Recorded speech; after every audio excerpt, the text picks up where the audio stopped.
কাকা, হেলমেট হাতে নিয়ে কি এত চিন্তা করছো? এটা শুধু হেলমেট নয়, বাংলার রাজনীতিতে বিরাট রহস্য।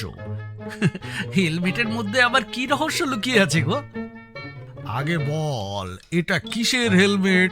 ওই ক্রিকেটাররা পরে ক্রিকেট খেলার হেলমেট। তা এই রকম হেলমেট পরে কেন? মোটর বাইকের হেলমেটের মতো হেলমেটও তো পরতে পারতো। এই হেলমেটে সুবিধা হচ্ছে বাইরের সবকিছু দেখা যাবে, আবার বলের আঘাতও মুখে লাগবে না। ডিমের আঘাত?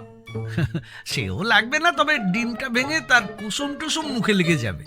তাহলে এইবার বল, ভাইপোকে যে বেটা এইরকম হেলমেট পরতে দিয়েছিল, সে চাইছিল ডিম ভেঙে ভাইপোর মুখে গিয়ে লাগুক।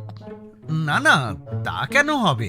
সে তো ভাইপোকে বাঁচাতেই হেলমেট এনে দিয়েছিল। পাঁঠার মতো কথা বলিস না তো। সবার ঘরে খুঁজলেই মোটর বাইকের হেলমেট সহজেই পাওয়া যাবে, কিন্তু ক্রিকেট হেলমেট কঠিন ব্যাপার। তাহলে তুমি বলতে চাইছো যে বাটা এই হেলমেট এনে দিয়েছিল সেই আসল কালপ্রিট।